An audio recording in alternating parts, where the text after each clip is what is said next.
igniter hit on my brain. It was like, well, this same thought that I have for fish in a pond, you could actually make this applicable for white-tailed deer, and you can see exactly what white-tailed deer are doing, which obviously, as we all know, they're just one of these hyper mysterious types of animals. You still have to do a little bit of speculation as to why they're doing what they're doing when they're doing it. You know, like there are so many different variables that are happening every single day.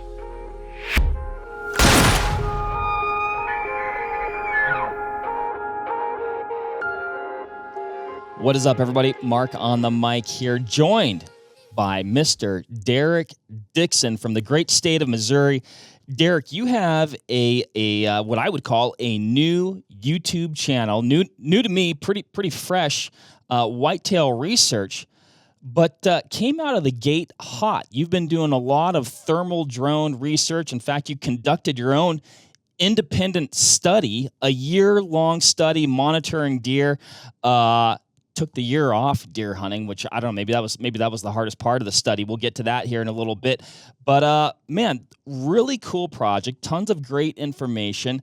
I'd say a fresh way of looking at a very old topic. I mean, almost, one of those topics that's the even at work here every day, we're talking about deer in some fashion or another.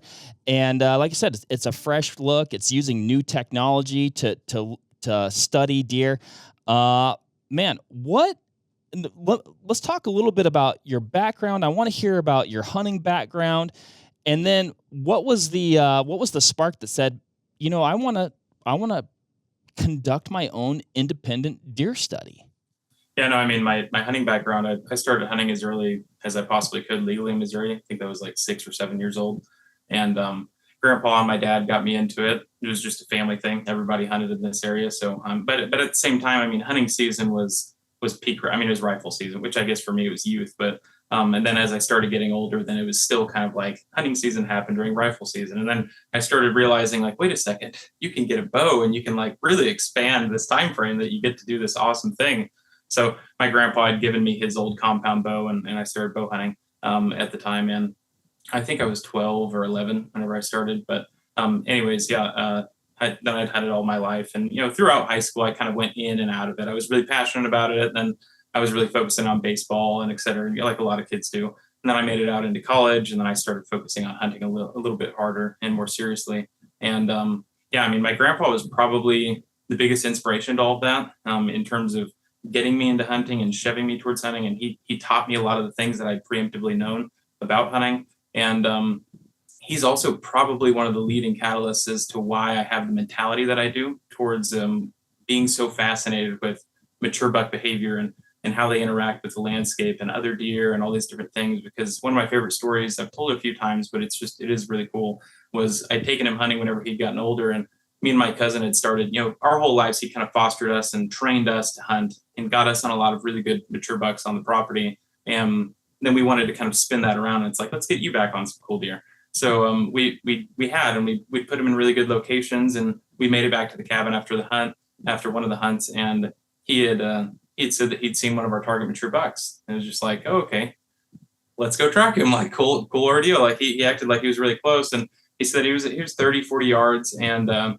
he just watched him for like 5 minutes. And it was like, oh, so you didn't shoot, or are we going to go track him? Like, what's going on here? And he's just like, yeah, no, I just thought he was one of the most beautiful deer I've ever seen in my life. And it was like, okay. And at the moment, like, I still didn't understand like what he was getting at, but as time went on and he'd replicated this same mentality multiple times, that's what he enjoyed out of whitetail deer. He just loved going and seeing on this property that he'd put so much work and so much time and so much money into. He just loved going out and seeing mature bucks and then observing them and how they behave and interact with other things around them. And that kind of started sticking on me. And I was big into fishing and stuff for a little while. And I would go, and especially through high school, I'd do like pond hopping and whatnot all the way throughout different people's private property and knock on doors and see if I can go fishing. And one of the things I started noticing really quickly on was like, I just wish I could unveil this pond and see exactly where all the big fish were. Not so that I can cast a lure in front of every single one of their faces and see if I can catch them. I just want to know what they're doing and how they're interacting with everything around them, et cetera, and just what they're using for kind of their nesting and whatnot.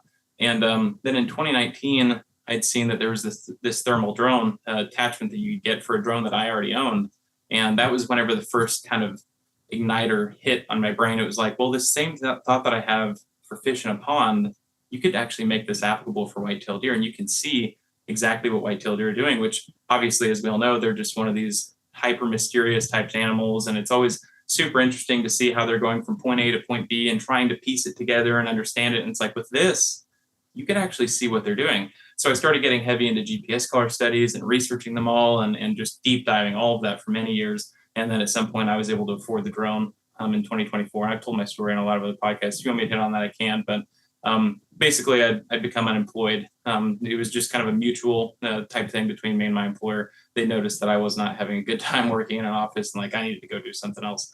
And so I bought the thermal drone and just kind of full sent it back to my hometown with my wife and 2 kids. And yeah, devoted all of my time, a full year, to research. And actually, even though the YouTube channel had taken off, I was not expecting it to take off the level that it did, as fast as it did. I had already had a year and a half to 2 more years kind of baked in that I was going to research, regardless of the success or lack of success that the channel was going to have. I was still going to do it for another year or two, non-dependent on whether or not this whole thing made any money or started to make a living for me. It was just that it was just kind of a blessing in the fact that it started to at this point, especially this early on. So. No, it's super cool, and like I said, it's such a fresh way of using new tech, tech that's become within reach of I guess like your more common person out there. You're really unlocking the secrets of the whitetail deer. I mean, I can think about my personal history. You think of like every single magazine or TV show or whatever, a lot of the information in there is, it's built on, personal experience, anecdotal stuff, what people have told you.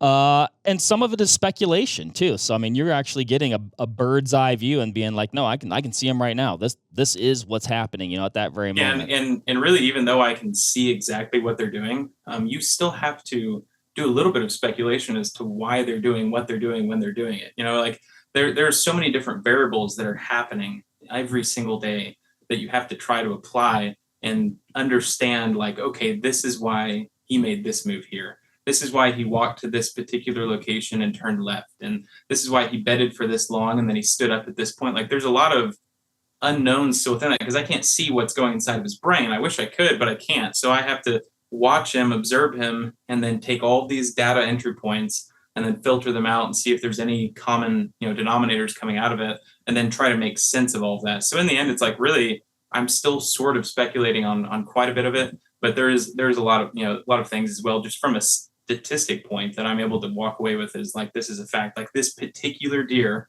on this particular year, when he was walking these travel routes, and this is how fast he traveled on average. This is how many scrubs and scrapes and rubs and everything that he was hitting every single day. And I can walk away with those. But even then, in terms of his behavioral traits and the way that he does things, I'm still technically speculating on that. I just have a better view than what a GPS color study has, where you're getting data entry points of little drop and pin locations every 15 minutes, and then you're like, well, I think he was doing this here, here, and here. But you have no idea if a coyote bumped him there or if a doe walked by and that caused him to get up in that situation. Or also you just have no idea what he's doing in general whenever he's walking around.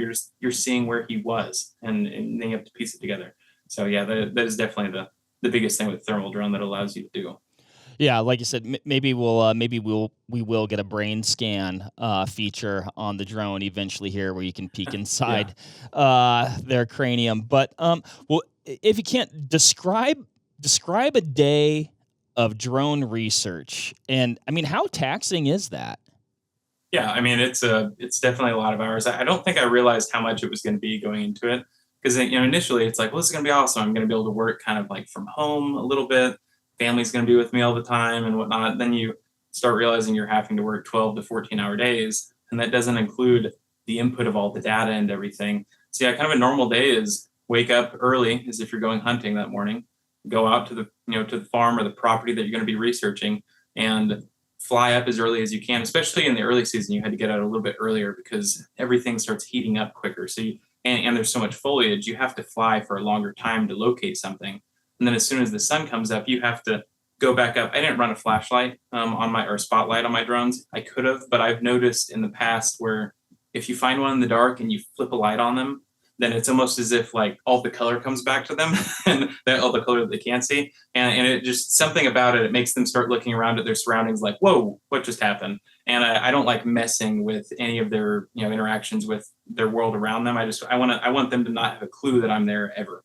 And so that way I don't make any impact on them. So I quit running a spotlight very early on. And locate them with dense foliage or in the, or in November. But basically you get out there early in the morning, you locate all the deer, and then you come back with a zoom camera whenever you have enough light, and then you ID the deer that you want to track for that day.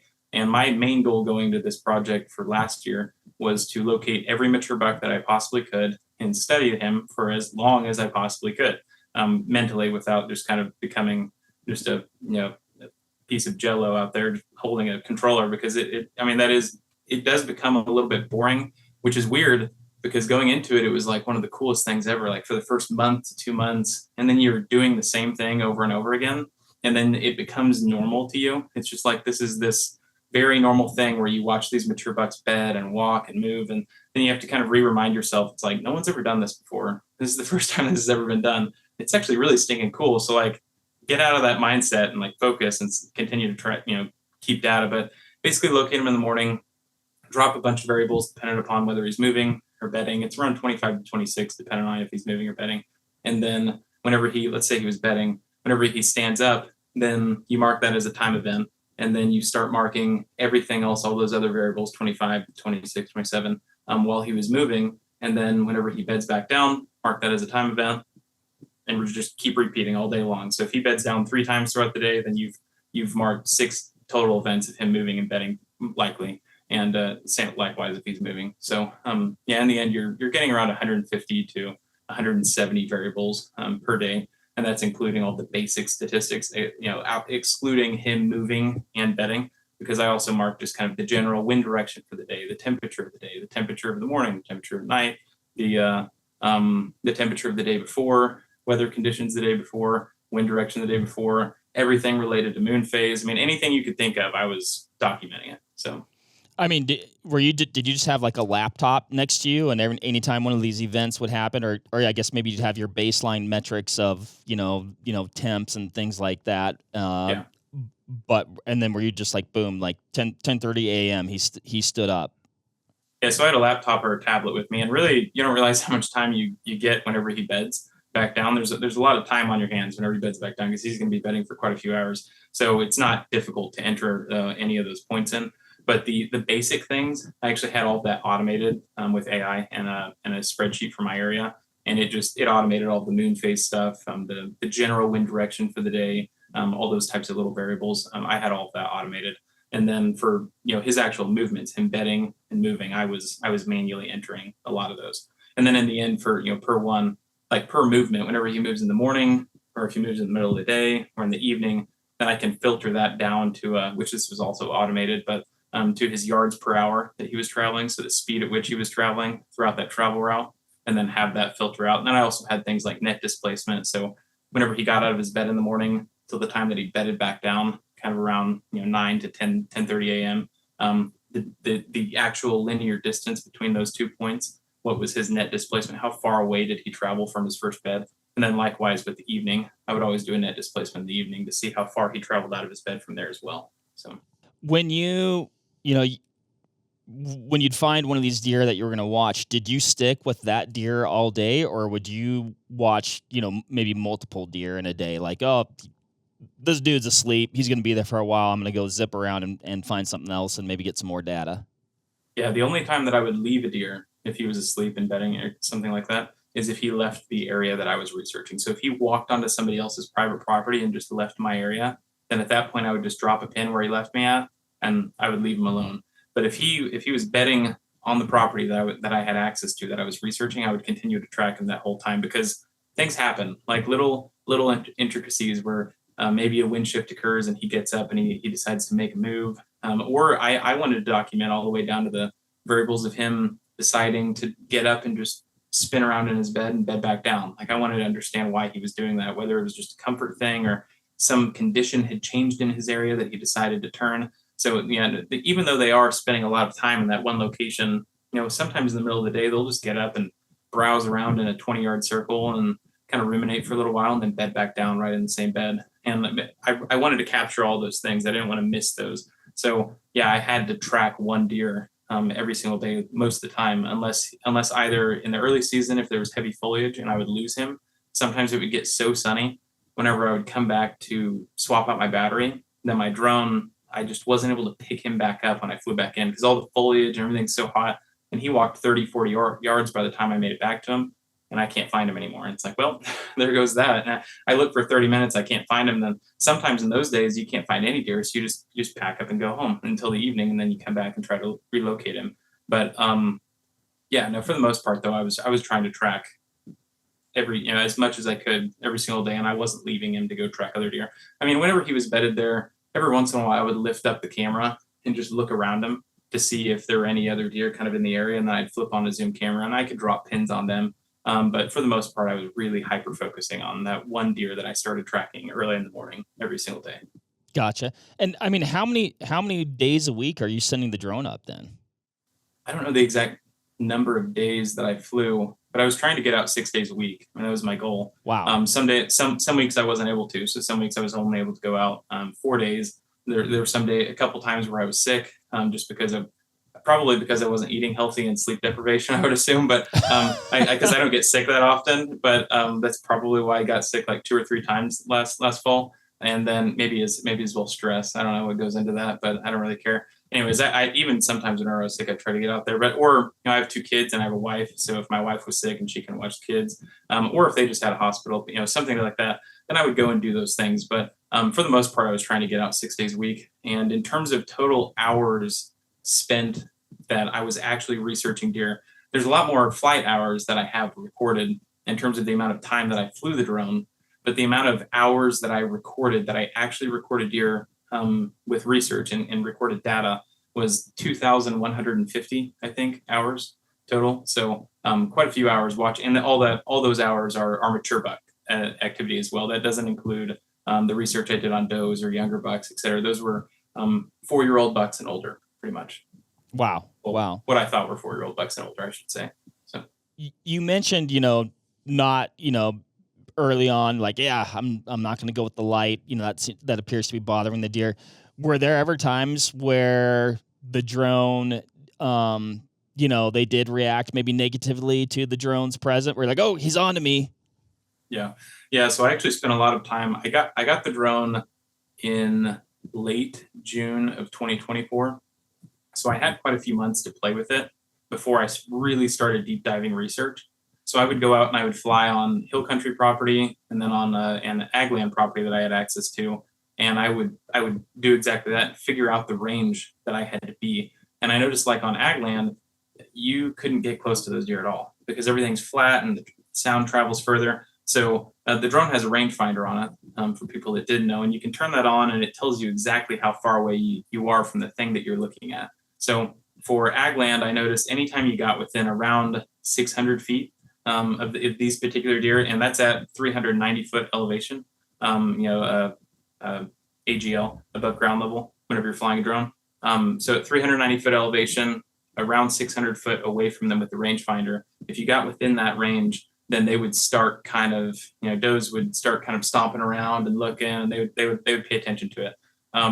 So I would always keep 200 to 250 foot away from that on ag land. And then likewise with hill country, I could get around 400 foot in the same situation to a deer, and then they would start to kind of recognize me. So I would always try to stay, over that 400-foot boundary. The only time that I could get closer, and that's where, if anyone's watched my videos, they've seen these really tight shots. One thing you'll notice is in those really tight shots, the weather conditions look really harsh.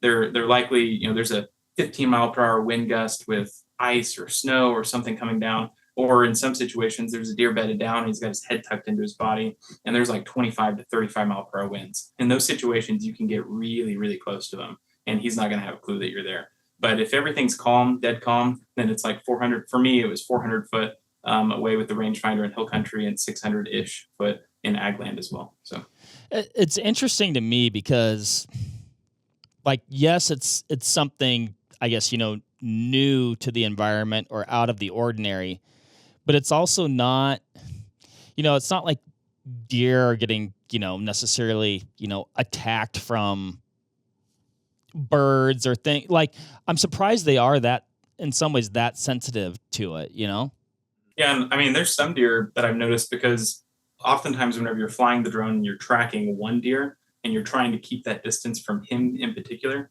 then sometimes you end up having to fly over the top of other deer. And that's something that you try to avoid all the time because if you're flying over the top of these deer around him and he's walking by, then you're going to affect the deer that are, a couple hundred yards or, maybe even 50 to 100 yards away from him. And then they're going to react on it. And that's going to cause him to do something else in his reaction. So you're always trying to avoid and ID all of those pockets of deer as you're flying and keep that distance from all of them all the time. So that way so it's actually, that's probably the most difficult thing to do. I've never mentioned that before. That is probably the most difficult thing to do is to continue to stay out of the range of all of the deer, not just the deer you're tracking, but everyone else. And sometimes that means flying like 1,200 yards away from the particular deer that you're looking at. So that way you can stay away from, these other deer in the area and just flip on the zoom camera and it's going to be a really grainy shot. It's terrible, but you have to, so that way you don't interact with all the other deer around him. I mean, it makes perfect sense. I mean, it really is like hunting, right? You're like, oh yeah, the big buck's over here. I'm trying to make a stalk, but I've got these does here that are bedded between, him and I, or even, we've all had situations where you're going through the woods and you blow up a bunch of deer and you're just like, well, that wasn't good because I guarantee they took everything, everything in front of them with them. You're talking about inclement weather being an advantage. Were there any days where you're like, dude, I cannot send it up. Like it is just too rough outside? Not this drone. Yeah, the drone that I was using, I was pretty brave with it. I think the worst conditions we had, there was like a 45 mile per hour wind, and it was close to -5 degrees, or at least it supposedly felt like -5, and it was spitting ice from on a north wind, and it was disgusting. I mean, wind gusts that were ranging from 30 to I think my phone said 50, but my controller had never shown 50. I think the highest it said was 45 or 46. And the drone was only rated for 25 to 30, something like that, mile per hour winds. But I wanted to see what they were doing in that particular type of weather. So I went out and flew it anyways. And the drone the whole time, it's just like straight sideways trying to counteract the 45 mile per hour wind. But it did a great job. I actually almost broke it on that trip because ice had gotten built up in the gimbal where it rotates the camera. And it did perfectly fine that day because it was able to keep itself heated. I brought it home, set it in my office with a dehumidifier that night, went out and flew it the next morning, and some of that water was still in the crease of that gimbal. It had like worked its way a little bit further. And whenever I went and flew it the next day, it was also freezing cold that day. As soon as I flew it, within 30 seconds, that little bit of water that was deep inside of the gimbal had refrozen. Yep. And it caused the gimbal to just start freaking out all over the place. And there's a situation where like I wasn't able to fly that day. I thought I run my drone. So I contacted DJI and I was like, hey, don't know what's going on. Can you guys help this? And they were like, yeah, you're going to have to send it to us. And it's going to take about a month and a half for us to be able to get it sorted out and sent back to you. That was on December 1st. And I was like, well, I can't do that. So I actually took apart part of the gimbal and kind of looked at it. And then me and my wife had discerned that it was just the water refreezing. So we left it in the office with the dehumidifier for a whole nother day and night. And then the next morning I took it out and it worked perfectly fine. So that is a 5-star review. Yeah. That was stressful is what it was. You may have mentioned this, but as far as like sample size, how many mature bucks did you watch then or monitor? Yeah. In total, I documented 44 mature bucks. Okay. I technically seen more than that, but I didn't track those particular ones. Like maybe I was tracking a buck and then he came and interacted with a new one on a property I hadn't researched before. I didn't document the buck that he came and interacted with as a deer that I was researching. I continued to document only the one that I tracked that whole day. So, I don't know how many mature bucks I've seen all year, but in terms of how many I documented, it was 44 last season. I mean, that's a lot of mature bucks. Yeah, it's quite a few. Yeah. More than I saw last season. What about, I mentioned earlier, I mean, you ended up taking a year off of hunting, obviously to, conduct the research. And when we were chatting pre-podcast, I think some ethics came into play there as far as, fair chase type stuff. But for you as it stands right now, has the drone research like become your hunt? And like, if given the choice, you're like, I could send the drone up and learn a bunch of stuff, or I could go hunting today. Like, has it? Is it a toss up, or are you like, no, dude, I really want to get back in the tree and start chasing deer again? Yeah, no, I mean, well, for one, I don't think I can make a living just as a hunter at the moment. So for as long as I can continue to fly the drone and do research and be able to monetize it and find a way to make a living in the hunting industry, it's what I'm going to continue to do. But if it was like there were no other options. It was you can take the drone and you can do research for the next 10 years, or you can take your bow and you can hunt for the next 10 years. Then I would set the drone down and show it off to the side and throw it in the trash and be like, all right, I'm going to go back to hunting. Like I will much rather go back to hunting, because there are times, I mean, I'm a human as well. There are times whenever I see like kind of a gnarly mainframe 7, mainframe 8, my favorite type of deer, that's like 120 to 140 inches, just right in there. That's just kind of looks like a bully. He's bigger body than everyone else, and just a nasty deer. Whenever I see those with my drone, then I always kind of start the hunter inside of me starts rolling again. It's like, gosh, I want to hunt that deer. But it's like at the same time, I'm going to research you, but I really would like to hunt you and see if I can kill you. But yeah, no, that's kind of my answer to that. All of a sudden, the devil and the angel pop up on your hunting shoulders there. What and maybe we'll get into this. I guess. Well, I've got a lot of things that I want to talk to. Bedding, thermal hubs, how you've watched them use wind. Movement, how they're using terrain, feeding, egg versus, like hard mass, things like that, cold fronts, pressure changes, temp drops, all the things. But maybe I'll lead in with this because, like I mentioned before, I mean, there's so much, that we've learned over time, that we've witnessed ourselves, that we've read in magazines or other hunting media. But like, are there some things that we've considered, hunting gospel in regard to chasing these whitetail bucks, hunting whitetails, their behavior that you think are flawed or flat out wrong? Or maybe there's just exceptions. I mean, nothing is like 100%, but like, are there any things that you're just like, man, this has been like the hard and fast rule, and you're like, I've seen some things to the contrary? Yeah, I mean, man, I had a really good idea and then it just blanked me. So I'll go back to my first idea that I had off of it. Yeah, the leeward, the idea behind betting on the leeward side of the ridge consistently. I don't think that's been one that I've seen super. And I think that's something also a lot of people have started picking up on as hunters. It's like, that started getting pushed really hard. I don't remember exactly when, that deer are always betting on the leeward side of the ridge. And then, through a week of research with thermal drone, you realize really quickly it's like, oh, okay, that doesn't have any application betting on the leeward side of the ridge. I mean, deer do bet on the leeward side of the ridge every once in a while. I don't know, 30, 40, 50% of the time. But there's also so many other times where they're not betting on the leeward side of the ridge. And you can fly one individual property and have a good percentage of the deer on the leeward side of the ridge. And then you can have mature bucks betting, not all of them, but a couple of them betting on the windward side of the ridge. You can have them betting kind of down off of the edge, kind of wind still hitting them potentially in the face, but like they're not really on the leeward or the windward. It starts to make not any sense if you piece everything together just based off of wind variables alone, and you really quickly start learning that they're utilizing thermals over anything as it pertains to their bedding location. And then the next thing that kind of sticks out to me is the idea of mature bucks wrapping downwind of doe bedding areas and downwind of food sources, and all these different ideologies of basically all consistently wrapping downwind of all the places that they like to go. And if you think about it from like an efficiency perspective for a mature buck, whenever he's on a travel route, if he had to consistently wrap downwind of all of those areas, that would be a very, very inefficient type of walking path. It's constantly we're wrapping downwind of every single area, especially if you're in a situation where it's terrain driven. And now he's having to be terrain driven across the property and then wrap downwind of every single bedding area. And what I've seen, and I've heard this prior to me seeing it as well with thermal drone, and it's correct, is the fact that they're intersecting trails constantly. That's their number one thing. And they're scent checking the ground over anything else. And whenever they recognize that there's something happening based off of them scent checking the ground. Then they kind of hook off of that, and then they might. I haven't seen them walk downwind though. I see them continue to walk those trails that those does were just working on, and it's almost as if they just kind of walk a zigzag pattern back and forth, and they're trying to find which particular doe it was that they picked up something on.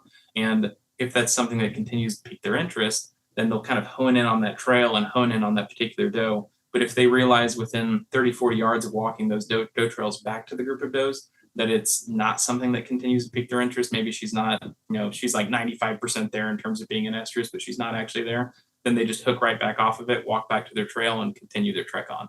So those are kind of the two big points that stick out. But I think the thing that I was thinking about prior to mentioning those two was the idea. Nope, it just blanked me again. I can't remember that. I don't know why I can't remember it. It's a great point. I just can't remember it. So well, maybe we'll get back there.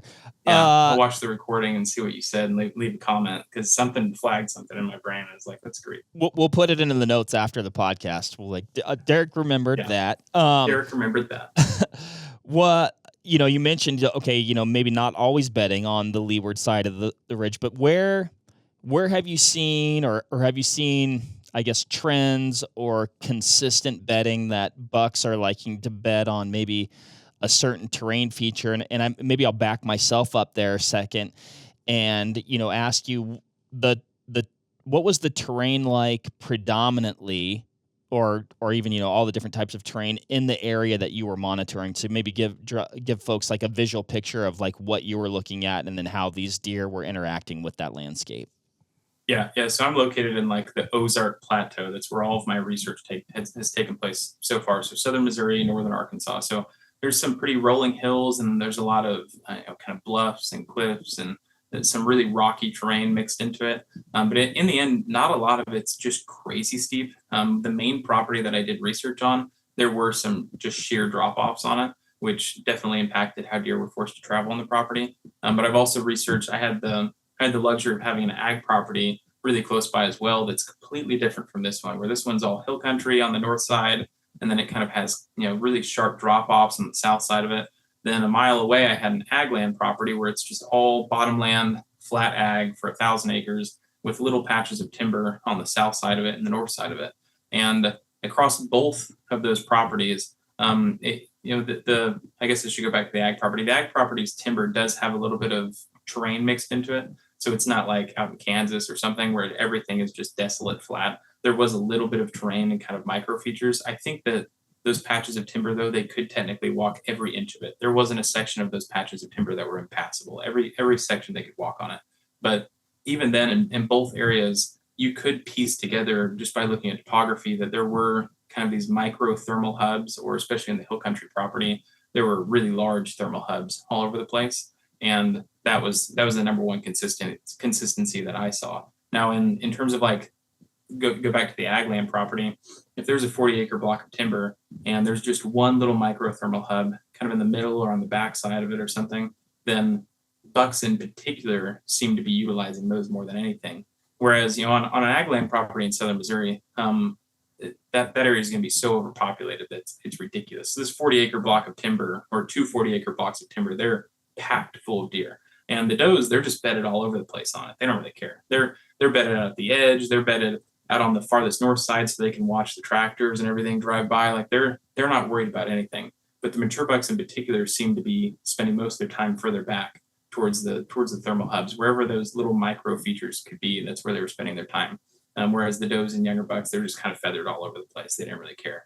But same thing applied to hill country was that. But really, in the hill country property, the population density was a lot lower. It's still high, but in comparison to ag land, it's nothing to the same. I mean, these two 40-acre little chunks of timber could have close to 200 deer in them, whereas this 1,000-acre property has, I think, 300 does across it, which is still a really high population. But you get into these hill, topographical features, and there's a lot more land mass there for them to be on. So they're able to space themselves out a lot better. And the does were definitely positioning themselves in better areas than they were on the ag land property. Whereas the ag land, they're constantly just right on the edge and these really low quality spots, I would say. Hill country, they're able to put themselves and position themselves in these little micro thermal hubs and around the top edges of them and kind of down near them. Whereas the mature bucks were more than likely on the lower third of all these thermal hubs just kind of bedded down near the bottom. I have seen in some situations though, if you have like a topographical feature that's like a bit of a knob situation going on, I've seen quite a few mature bucks bed at the top of those knobs pretty consistently too. Okay, gotcha. Can you describe what you're talking about there with like a thermal hub or even like a microthermal hub? Yeah, thermal hub being, I mean, just multiple drainages and ridges kind of all dropping into one section.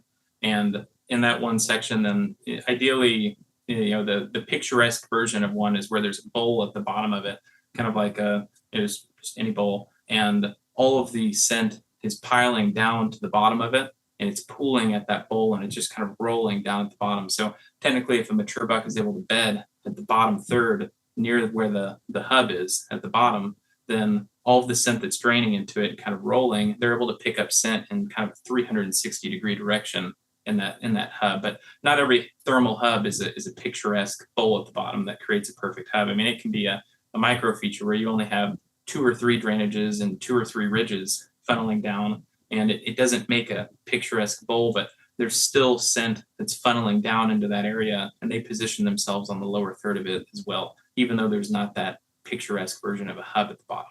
Sure. Well, and I guess going with that, you're talking about earlier, how deer are using thermals and wind. So what did you see? I guess what were you seeing as far as, maybe what deer would do based on wind direction, maybe even like wind speed. I don't know if that came into play.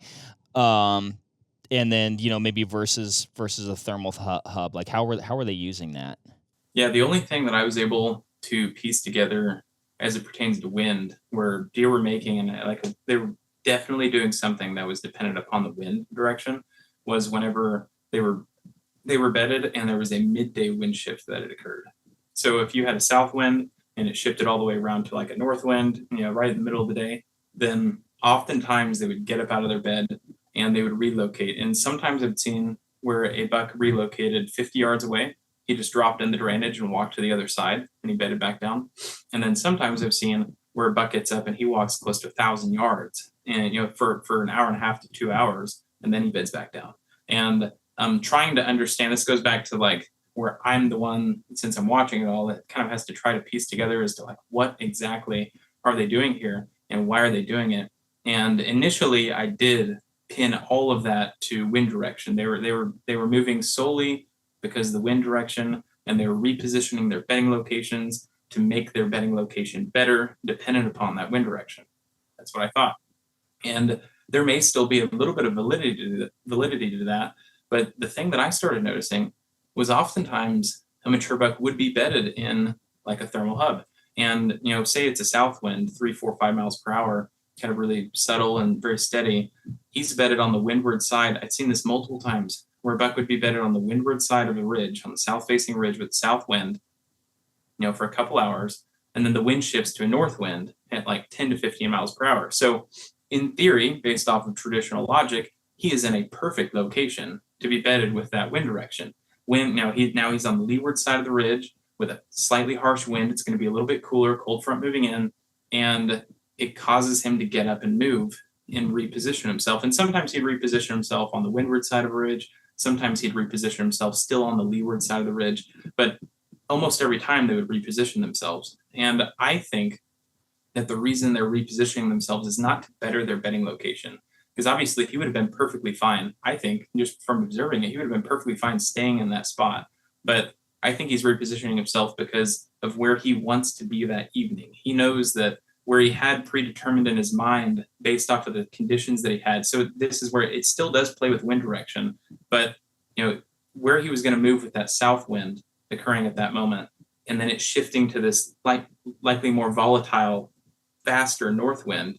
It wouldn't have worked if he'd done that same evening travel route as he had predetermined in his mind for the south wind. So he had to relocate for something that would work for that harsher north wind that was moving in. So I think that they're relocating based off of the fact that they knew that in the predetermination of their mind that it wasn't going to work. That new condition that was added, that new variable, it wasn't going to work for that evening travel route that they were wanting to do. if that makes sense. It does. I mean, it kind of Yeah. changed his plans, and so now he's going to reposition himself. That maybe is potentially either just more on the way to where he's going to be ultimately headed, or maybe he's gaining some sort of advantage in monitoring this new plan that he now has based on wind direction. Yeah, I mean, it could be something related to that. And there were a few times where I noticed whenever he would shift off of it, then whenever he would move up towards his feeding area, he would have the wind to his advantage, and maybe there was something playing into that. But then I've also seen whenever they move into a feeding area, they don't base almost anything off of wind direction, because the wind's blowing from their back out across the food plot, and then they're just kind of hanging out in the staging area. So I initially started seeing that, like maybe they're repositioning so they can stay downwind of a feeding zone so they can see what's up inside of it. And I'd seen it a couple times, but then I've seen a lot of times where they're not doing that at all. So yeah, I wasn't able to piece that together either. That's still a mystery to me as to why exactly they're doing it. But they're definitely moving based off of a wind shift throughout the middle of the day. What when they are moving, and I want to dip back into net displacement, but and I guess depends on the terrain that they're in. But let's say, or maybe we want to back up and even look at this from like an early season versus late season. I don't know, but like how are deer using the terrain? Like, where do you see them? Like if it's hill country, like if they are they running the ridge to, the ridge top to move, or are they, a third down? Are they in the bottoms? Like if a person was like, oh man, I want to set up my stand to optimize, the chances I'm going to encounter this big buck, where are they moving? Like what terrain features should a person concentrate on? Yeah, I think the popular answer prior to me doing any research was going to be that upper third of the ridge and hill country. They kind of like staying just down off the top of it, and then people started recognizing they were intersecting trails, which they were definitely doing. And I can kind of verify that is that I was definitely seeing them utilize that top third of the ridge more than anything whenever they're moving along. And the thing I noticed that for as a hunter appealed to me the most was how often they would wrap the top side of drainage systems. They would walk that upper third section of a ridge system and move up it, and then they would almost just wrap right at the very peak of a drainage system. And sometimes that drainage system, if you walk down in it on foot, you would realize there's just deadfall and all sorts of ridiculous stuff happening in it. And then some of these drainage systems on the properties I was researching, they had kind of little tiny 5-foot cliffs and stuff running all up in the inside of them, and they're just nasty to try to travel. So it makes sense that they're walking that upper third and they're making it up to the top of this drainage and just wrapping the top of it and continuing on, which actually makes a great little pinch point for a hunter, where you can hunt the top of that drainage and have your scent being pushed down into the bottom of it and try to intersect these deer that are wrapping the top of it. But where I really found kind of gold was if you had habitat transitions mixed with like some saddles really close by that had these really steep drainages as well. So if you had like a field edge, a little bit of timber, and then maybe an old clear cut, and then all of that was butted up against a drainage system that was running up, and that at the top of that drainage system was a saddle. If you had all three of those things, happening at one time, then that saddle, the top of that drainage where that saddle kind of peaks out, it's going to be one of the hottest areas on the property almost every time, from what I've seen. I mean, there's different variables. If there's a house like 20 yards away from it, then obviously it's probably not going to be the hottest spot anymore. But if it's deep in the timber and you're on like public or something, I'm going to assume that there's going to be quite a few mature bucks that utilize that area. There also might be quite a few hunters that recognize that and see like, oh, there's a saddle. Let's go try it out. And then maybe they start burning it out over time. But in a slightly medium pressured setting, I think they're going to be using it very heavily. Yeah, it's interesting. As much as I use on a daily basis, digital mapping software like Onyx, a lot of other folks do too. So I know oftentimes I jump into a piece of public and you're like, oh, I've identified, this spot because of A, B, C, D. Then you're like, oh yeah, there's a scent wick, there's a stand, there's. Yeah, other people do the same thing I do. Oh yeah, weird. What about morning movement versus evening movement? Are they moving differently? Are they moving more or less? I mean, if a person had, man, I can hunt the morning or the evening, would you suggest one over the other? Yeah. Yeah. And that's actually something I've started focusing on even more going into this season, because that's something that I really noticed last season where they were traveling much further distances in terms of, here we can get into net displacement. I was noticing in terms of net displacement where, where they get out of their bed and bed back down in the morning versus where they get out of their bed in the evening. And then basically the end of legal shooting time is whenever I would stop documenting for the evening. Um, Net displacement was around 4 times greater in the morning on average throughout last season. And going into this season, I wanted to focus a little bit more because in the early season, that wasn't something that was in my brain. It took me, until mid-October. That's around the time frame I started recognizing, like, oh wow, this is a thing. Like, let's really focus on this. And so I didn't focus on it super hard in kind of the September timeframe. So I've been focusing on that already, and I've noticed that around what is today? I think it's the 29th, around like the 20th to the 18th or 19th, right whenever bucks started, testosterone started rising and bachelor groups, I was noticing, started to kind of split. Younger bucks were splitting earlier than mature bucks for some reason. And then the mature bucks started splitting as well. Morning activity started ramping up dramatically at that moment. And I think like right now, I think it would be very viable, which is a weird thing. Not a lot of people go hunting in the morning in very early season, like in Missouri, and like September 20th to the 30th. Not a lot of people are going to be out in the woods in the morning. I think it's a very viable thing to be out there trying to hunt, because those bucks, their testosterone's rising and everything's kind of starting to kick in a little bit. And they are still hyper focusing on one mass source at the moment. Like for our area, it's going to be acorns. A lot of acorns have already been dropped for a while as well because of the drought that we've been through. That's why a lot of people are going to notice that a lot of the acorns are green. It's because the trees were forced to drop them because they were kind of nutrient deficient at that point, so they had to let go of their acorns. But which means those acorns aren't going to be as good for the deer. But that's a whole different topic. But they are going to be kind of hyper focused on those sources, but they're also getting a little bit more adventurous. I've noticed you could record one deer where he might not be as adventurous on this particular day. He'll kind of stay within his home range in the morning. But then a couple of days a week, he'll just decide, all right, here I go. And he'll just go off on a trek all the way across the property and all the way around and just make a 1.5 mile long trek in the early season. It's like, whoa, that was a morning travel route that was ridiculously long. Wasn't expecting to see that.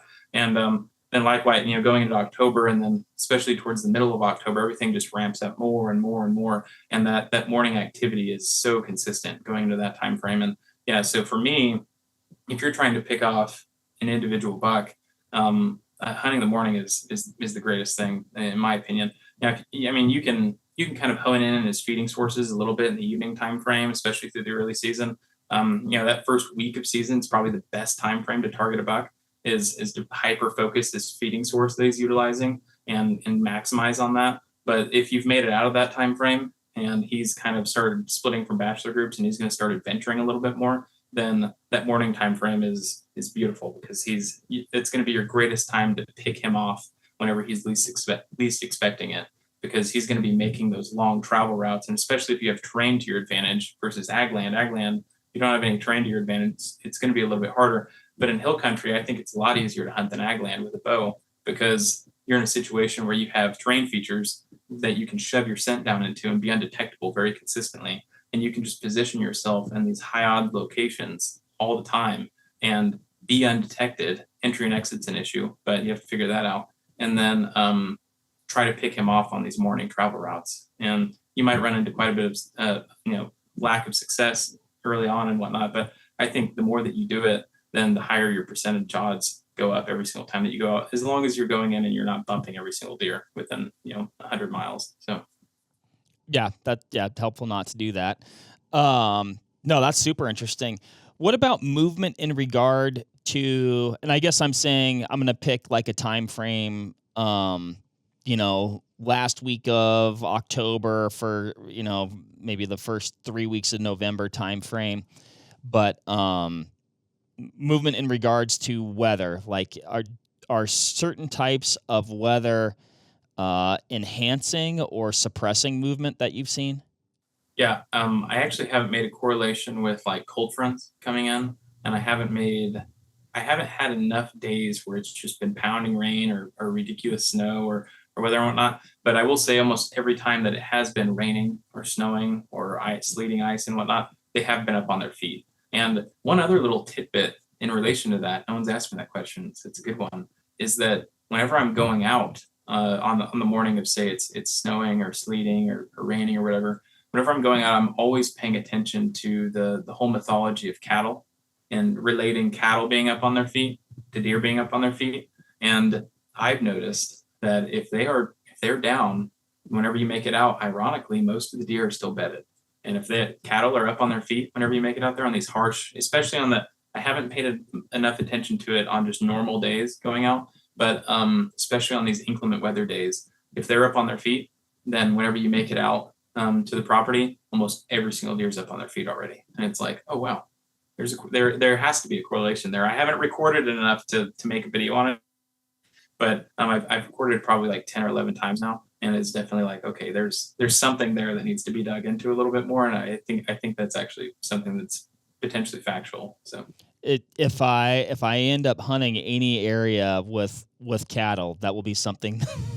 yeah, definitely look at the cattle if you have inclement weather, because if they're on their feet, then from what I've seen, most of the deer are actually, if they're on their feet, that might be a bad thing because most of the deer are already on their feet. So I know one of the, I guess this would have been 2 years ago, I had a really good opportunity at a buck, probably like a 3-year-old type buck, which for me is a good buck. And I had endured just the most gnarly rain, like pounding torrential downpour, thunderstorms all day. But I was actually, trading good for good. I was only able to hunt the first week of November because then I had a different hunt somewhere else the second week, and it was really hot that week. And then this one particular day, it was just thunderstorms and rain. I sat all day, a couple different spots, I guess, but all day.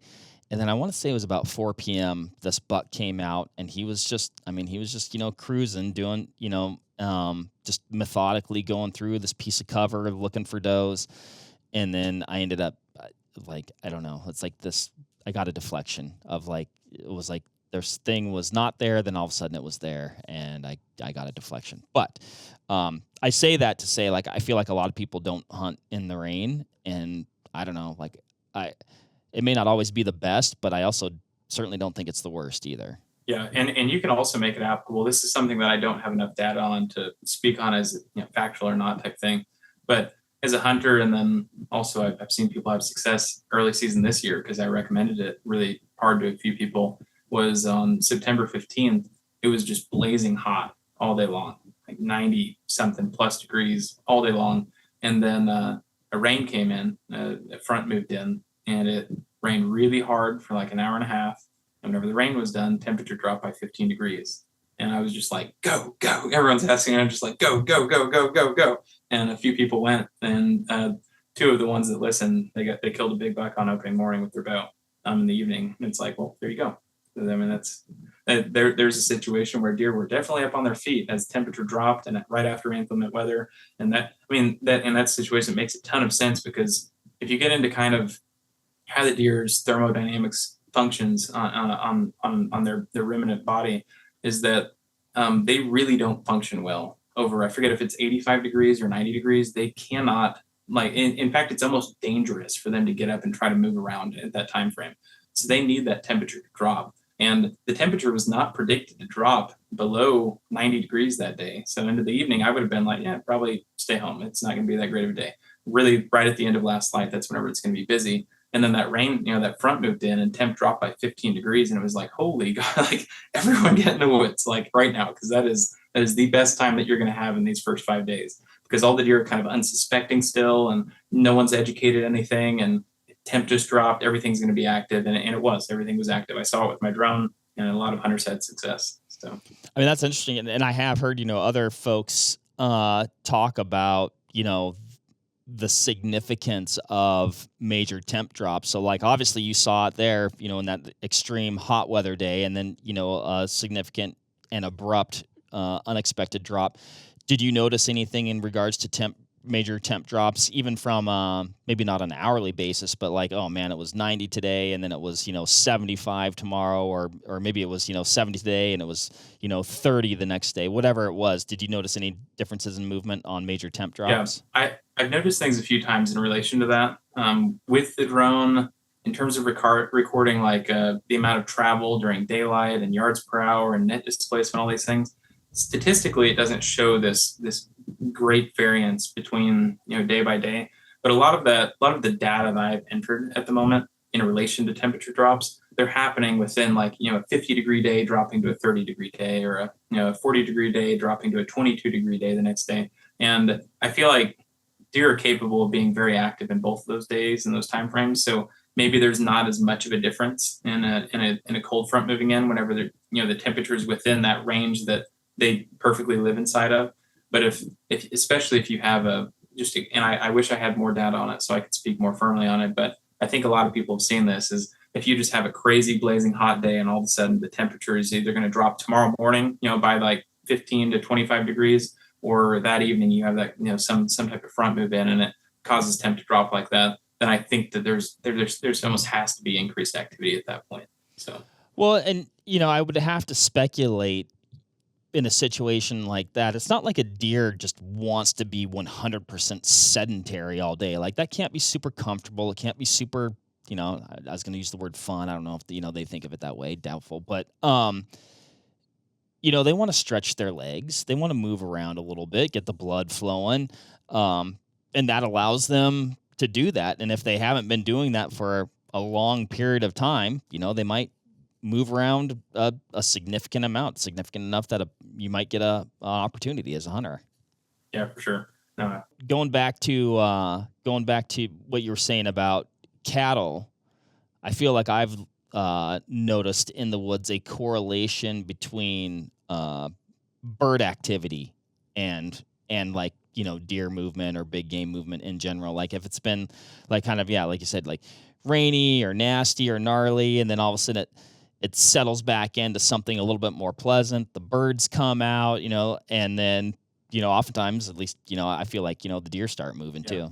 Yeah, I feel like I've seen that as a hunter. And then you also see, and everybody's experienced this, it's probably the greatest thing to experience in the woods, but in the evening, whenever everything all of a sudden just just dies and everything's silent now. So it's kind of the inverse of what you just mentioned. Yes. And then that's like where if you're the type of person that's on your phone while you're hunting, like you put your phone away, like everything, all distractions gone, grab the bow, like something's going to happen in the next 30 minutes. And I've definitely, I think that's a thing. And and I have data to back that up with the whole ideology of thermal switching in the evening and deer standing up right at that time frame. Because really, the idea of thermal switching and mature bucks standing within 10 to 15 minutes of that time frame, that coincides with that type of thing that you're feeling as a hunter, where everything dies, and it's because the temperature just peaked out and then it starts to drop, and as it starts to drop, then in some areas the thermals are going to start kind of swirling, and as thermals are swirling, then mature bucks like to get up on their feet at that time frame.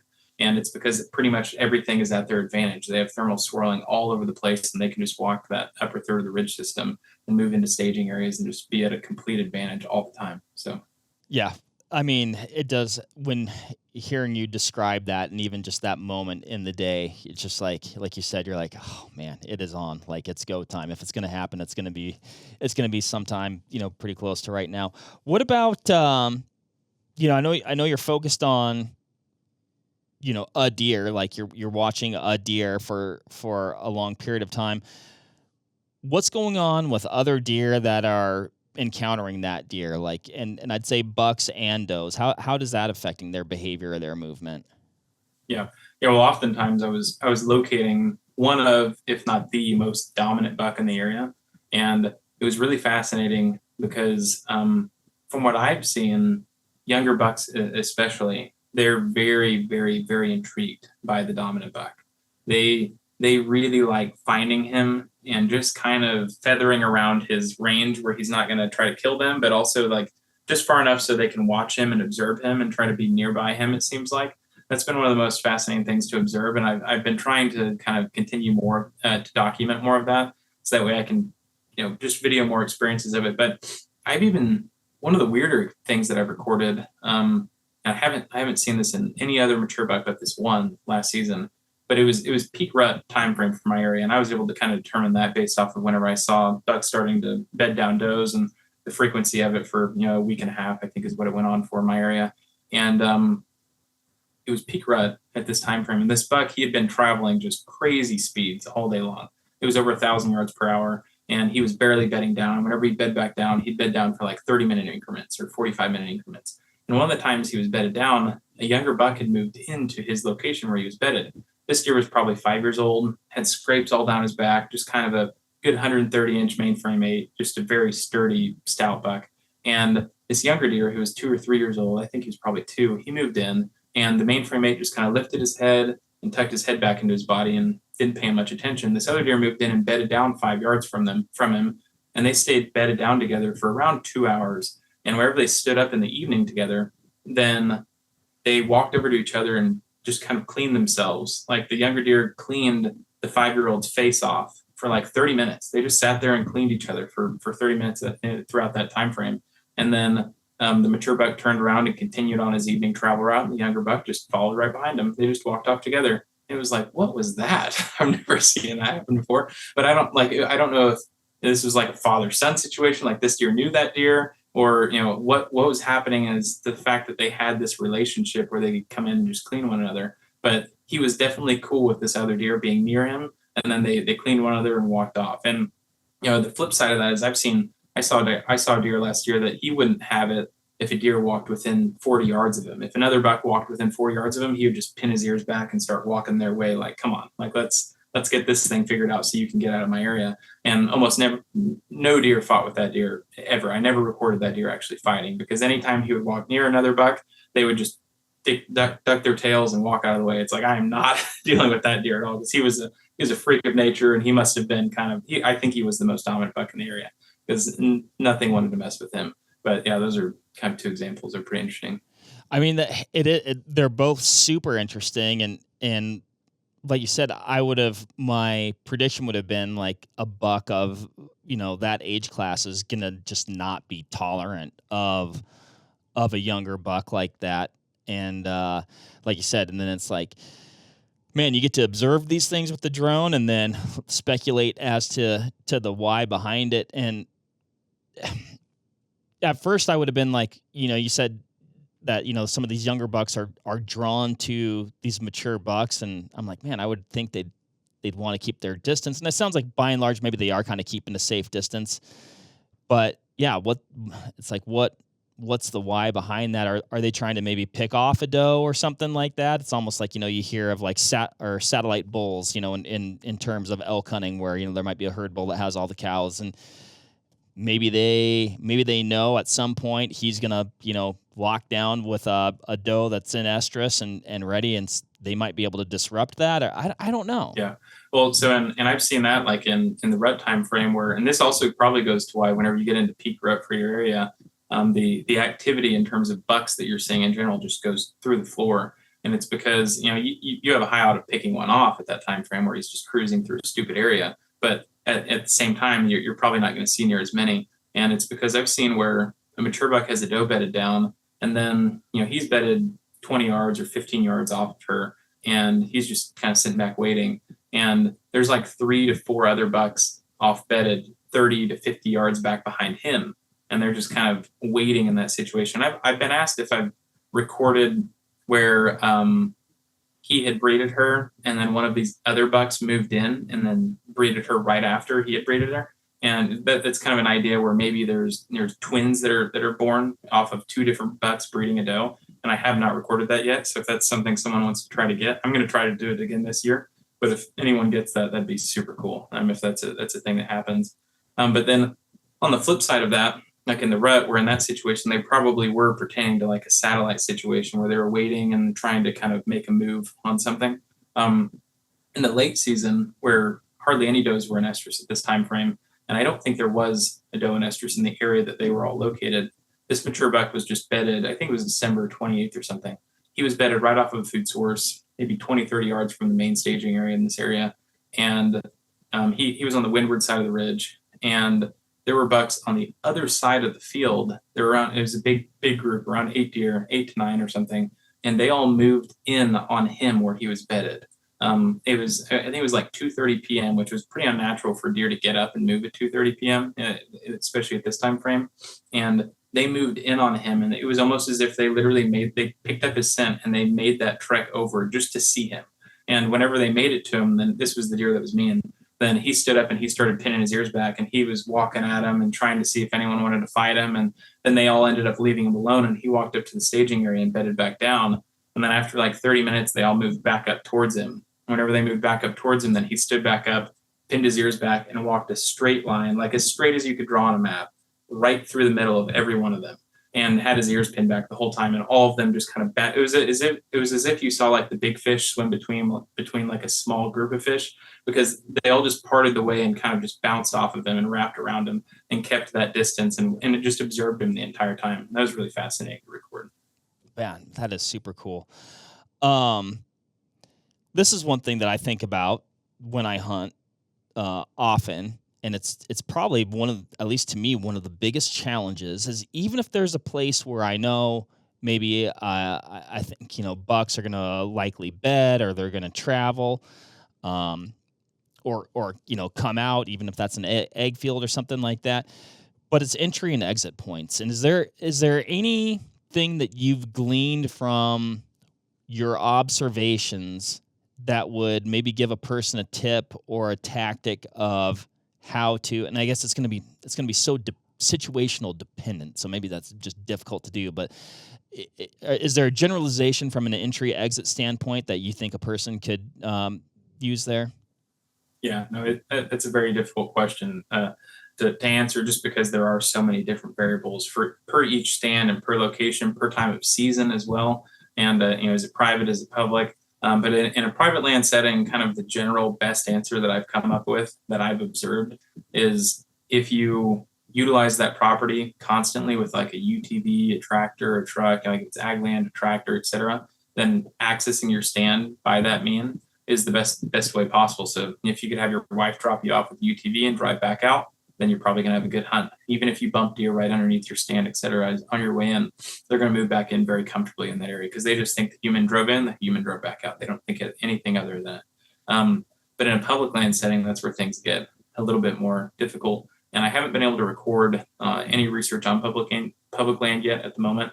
I have recorded on some higher pressure areas, and I've analyzed, a human walking into that area and sometimes giving them their wind intentionally, et cetera.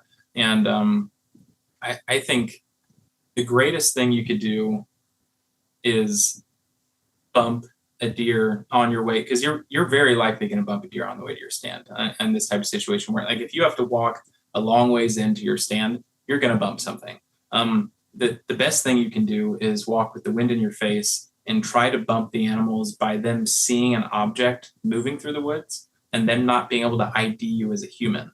So if you're able to locate the deer kind of off in the distance, trying to continue to walk a straight line directly into them and not left and right, through the trees, so they can start picking out your silhouette. You're really trying that entire time to not allow them to know that you're a human, but you're something that they don't want to stay in the area for. So if you bump them out in that situation, then it's not the end of the world, and they'll bump out 150 to 250 yards. They'll settle back down, and you could get back in your stand, and very likely you're going to see that deer move back through that area by the end of your hunt.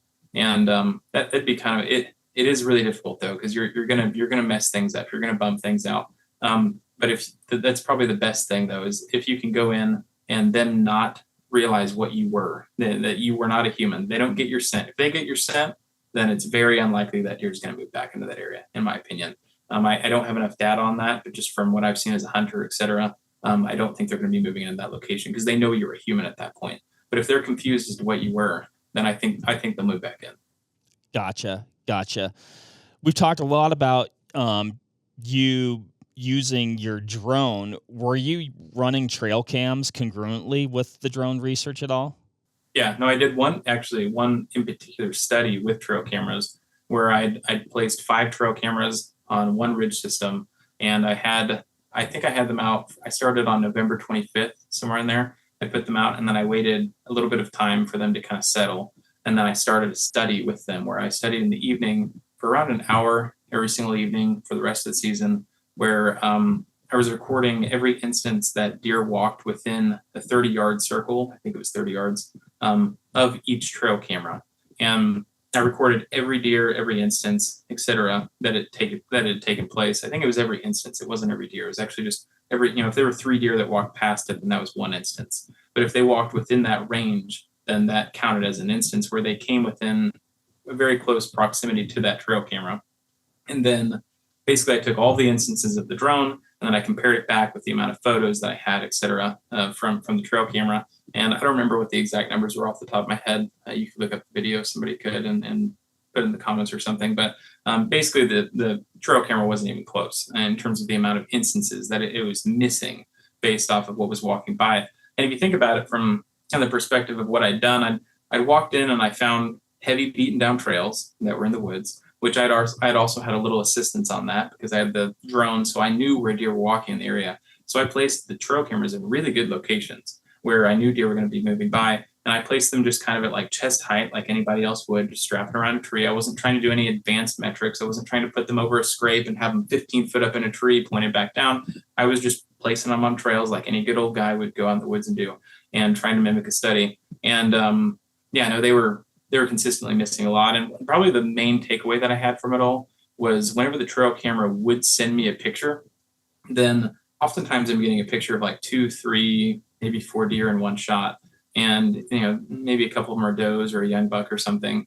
And with my drone at the same time, I'm seeing that there's like 15 to 30 deer in that same spot where you got that trail camera picture. And then that evening, you only got like 3 trail camera pictures. So if you're sitting at home and you're getting trail camera pictures on that day, then you might walk away with the conclusion that, okay, it was pretty dead in the evening. It was pretty dead in the woods this evening. So maybe it was a good thing that I wasn't out hunting, et cetera, et cetera. Whenever in reality, there were flipping 30 deer that walked past your camera and you have no clue that they did that.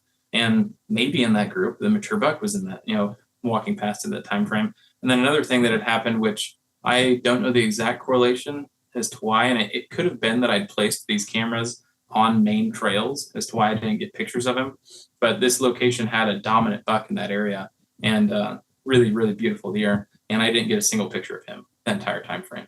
And I don't think that it's because he learned the trail cameras or he knew they were there or he smelled them or anything. I just think that he wasn't utilizing those trails that I put the camera on. I think that he was walking right off the side of them and he just never walked within range. So. Yeah, that's super interesting, and I mean they are, they are and can be a great tool. But I was talking to my brother-in-law, not that long ago, and he was in the tree, could see a camera that he had out, and watched a mature buck just go on the other side of the tree, and it's kind of just like a little window into like, man, they definitely aren't getting, as close as that deer was, he was just on the other side of the tree, And how many times does that happen in a week? Probably quite a bit, honestly. So that's, right. Yeah. Was there, as you were monitoring these deer, was there a certain week, like if you said, like, what was the week that had like just the peak, maybe going bananas, deer movement activity, they're running around with their heads cut off, just getting after it? Yeah, for me, last season, that would have been late October, starting around October 25th, into the beginning of November. And I've always felt like that as a hunter as well. I've always really liked the end of October and the beginning of November. And actually, my son was born on October 25th. So I've always used that in my brain as that is that's the date whenever you start getting hot on it. And then it was kind of ironic that after flying the drone, that actually seemed to be the time frame for my area last year at least, where that peak kind of pre-rut activity started happening. And the reason the pre-rut and the post-rut, if you can ID the post-rut as well, are your best locations is because bucks are just having to get on their feet and they're searching further. In the pre-rut, you might have a couple of does come into estrus, but they're having to go further and they're having to make larger treks to do so. And if you're in an area that's overpopulated with does, like a lot probably are, excluding maybe some of those states this year with EHD and everything going on, then you're going to have deer that whenever peak rut hits, they're not having to make those long travel routes anymore because there's just this really consistent time frame where they don't have to travel very far. Whereas in the pre-rut and the post-rut, they're having to make those really long treks. So for me, it was definitely the pre-rut and post-rut that I was seeing. And then I had some deer that actually kept that activity up all the way into January 15th. But on the flip side, I also had some deer that, after the post-rut kind of down into like the December 1st-ish time range all the way into mid-December, they started cooling down and they shrunk their home range dramatically. And they would leave every once in a while, kind of like in the early season. Every once in a while, they would leave off on a trek, a week, a couple times a week. But for the most part, they were just staying in that centralized home range during the late season. So it was actually very individual specific on that.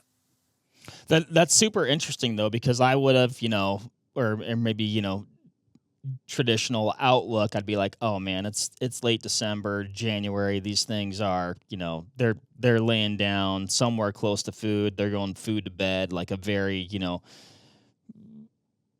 energy preserving program, if you will. And that's super interesting to hear that some, select bucks would still go on some significant walkabouts that time of year. Yeah, and ironically, actually, last year, the buck that I was mentioning that was very aggressive, he happened to be the one that continued that outlook going into the late season, and he also happened to be the most dominant buck in the area. The only other buck that potentially rivaled him was there was this big 6x5, and he was 5 or 6 years old, but actually a bigger bodied deer and a healthier looking deer than the one that was more dominant. And he was one of the bucks that shrunk down into like an 80-acre home range. And I have on a recording where they both encountered each other and walked within, I don't think the 6x5 let the main dominant buck get within 5 yards of him, but the dominant buck was walking towards him with his ears back, and the 6x5 just dropped his tail and bounced out of his way. He's like, nope, absolutely not messing with you. And I don't know the stigma behind that, but definitely two individuals, complete different individuals, where the 6x5, in my opinion, if they would have gone into a fight, probably he could have won that fight in that situation. He looked much healthier. He's bigger bodied. He definitely didn't burn as much going through the season as this other deer that was just a lunatic. But it was almost as if like he could see it in his eyes, where like he's gonna fight me until he dies. So I'm just gonna bounce out of his way and move on. Like I'm not messing with that deer. So I'm bigger and healthier than this deer. This dude's crazy. This dude's crazy. Yeah, he's got a knife in his back pocket and he's gonna rip that sucker out and stab me. So I'm moving. Yeah. That is that is super interesting how, they do have, just different personalities. And what's interesting is like, obviously that, what appears to be like, more aggressive deer. I mean, he's a mature buck. He's lived a long time, but to me, it seems like he's engaging in more risky behavior too. Like he's potentially putting himself in danger more often. Yeah, no, I think he was actually the most huntable deer on the property last season that I was recording. If you were wanting to hunt on the, down in the woods and down the timber on the top thirds of ridges and these drainages and near habitat edges, etc., then you would have definitely seen him if you hunted 15 times last season in any of these locations, because he was just all over the place last season. That's pretty crazy. Well, I had you narrow it down to a week or two, and this isn't my. I've got one more question after this, and we can. And if you've got more, we'll do more because this is fascinating. You can pick one day. You get one day to hunt deer this next year. Like, you can even pick the weather conditions. Whatever. What are you going with? Yeah, I mean, if opening day shows something like what we had this year, where it's not just blazing hot and it's cool, I'm going to hunt opening day. And that's because, that's just because you have so much time to scout beforehand, and you can really take your time doing it and identify and really hone in on exactly where that mature buck is going to be located and where he's going to be feeding, and position yourself in a really high odds situation on opening day whenever the bucks or whenever the deer in general are just kind of least expecting it. They're not used to any hunting pressure at that point. But if I had to go anywhere outside of that, or say it was just 90 degrees blazing hot for the first week of season and I couldn't go in that first week of season, then I would be hunting somewhere right in that pre-rut time frame. I would probably choose like October 28th or 29th, somewhere in there. Late October, basically, really close to Halloween time frame. And that's where I would go. And I would just go and hunt a really high. I wouldn't be targeting an individual deer because it's extremely difficult to do at that time frame. I would just be going in and hunting a really high odds situation and looking for a mature buck that's going to be cruising past. That'd be my goal. I concur with a lot of that. Well, I guess, and I should say if I'm willing to muzzleloader hunt in the late season, then that's actually your highest odds. Just go find an ag property and sit down in a blind and lay down and go to sleep until the last 30 minutes of light, and then sit up with the muzzleloader and shoot the first thing with antlers. You're probably going to kill a pretty big buck that way. But I like bow hunting, so I prefer to not do that method. That's too funny. And yes, another really good tactic. I'm a little bit more of a equal opportunity when it comes to weapons platforms. I like them all. What about what I was going to say about, you talked about that late October pre-kids, man, Halloween was just always a don't miss day for me to hunt. And it's been a minute since I've hunted the Halloween evening, but man, I've had some just incredible movement and seen some really big deer on Halloween as well. So, okay, looking ahead to the future. What it looks to me, it appears, drone research, of wildlife it's the next evolution of research, or at least definitely a incredibly useful tool for research. What does that hold for you? Like is there any sneak peeks of projects or videos that we can look for coming out here that you're going to be working on? Yeah, I mean, going into this season, I'm actually going to be hyper focusing more on, whereas last season I was just kind of broad. It's like find every mature buck, track every mature buck, and we'll just make cool content off of it. This year I'm going to be really focusing on individual topics. Like I did a little bit of entry exit last season. I'm going to really be focusing on entry and exit this season. That's going to be a big one for me.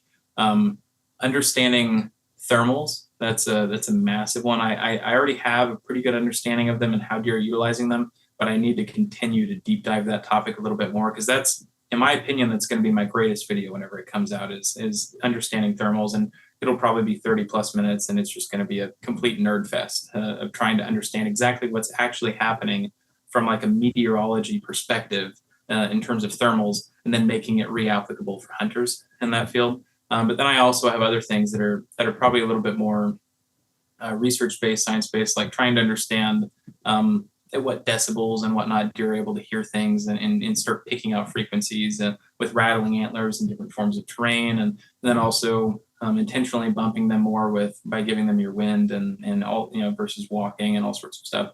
But I mean, the world is your oyster at this point. Like there's so many different things that you could do, and I'm only one person, so I'm trying to figure all of that out.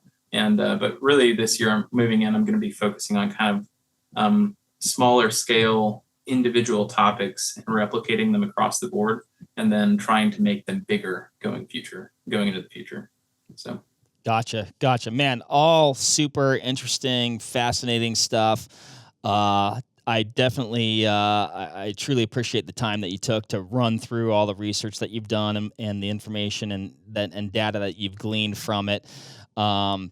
Anybody out there, if you're interested in whitetails, you probably find this incredibly interesting. Check out Derrick's channel, Whitetail Research. Man, you deep dive into all the stuff that we've talked about here today, and obviously we have more things that are upcoming. And you have the visuals. They're really cool, entertaining videos. The production quality is really high level, so kudos to you on that. And yeah, fun stuff, and they're deer, and we like to think about them and learn about them and chase them every year. So again, Derrick, I appreciate the time, man. Yeah, thanks for having me on. I appreciate it.